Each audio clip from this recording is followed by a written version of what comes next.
In my opinion, narcissists are evil hypnotists who use dark psychological tactics to change your self-perception, your perception of others, and the world at large.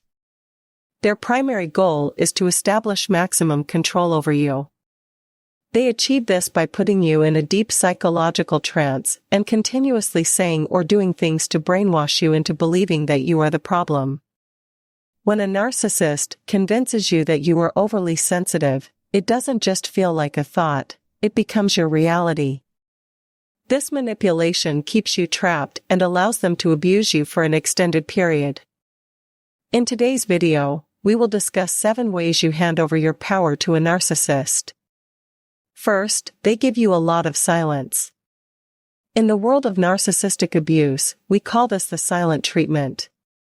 I personally call it psychological triangulation because they truly choke you through their absence.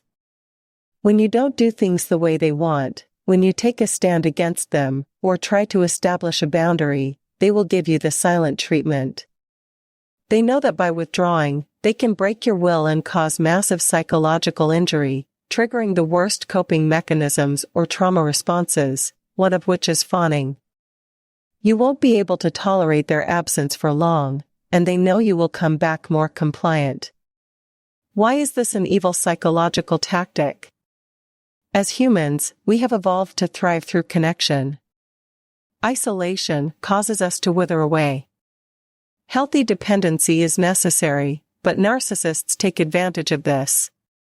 By abandoning you, withholding affection, or not talking to you, they abuse you to the point where you give up on your wishes and everything else, and you come back to them, more compliant.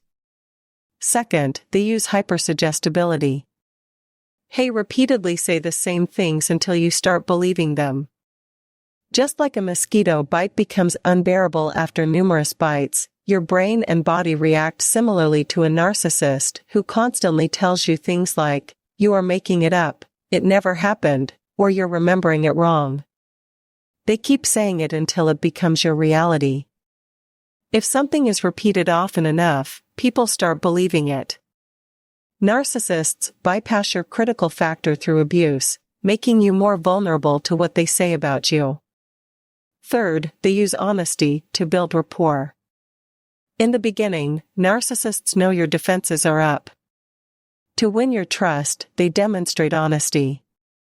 They know you will consciously and subconsciously test them, so they make it seem like they're a man of their word. They match their words with their actions, and only show up to not show up later. Once they win your trust, they start abusing and manipulating you subtly, breaking you down, and your brain isn't able to detect the abuse because it's preconceived that they are honest, truthful, and kind. Fourth, instead of using I, they use we. Instead of taking full responsibility for their actions, they use we to make you feel like you're both flawed. This subtle messaging makes you think you must have done something wrong to make them act the way they did.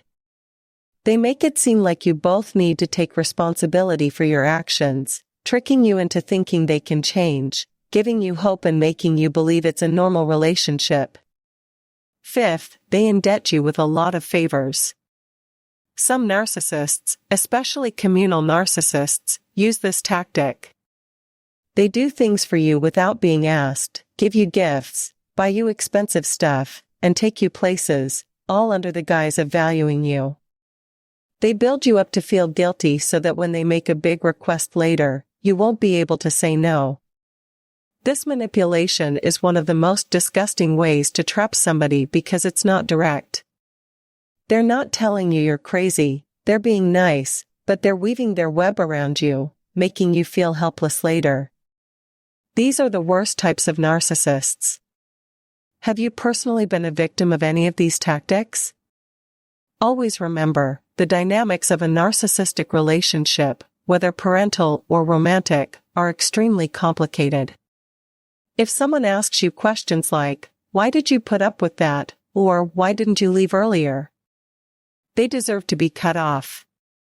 Instead of blaming the victim, we should be putting a stop to this behavior.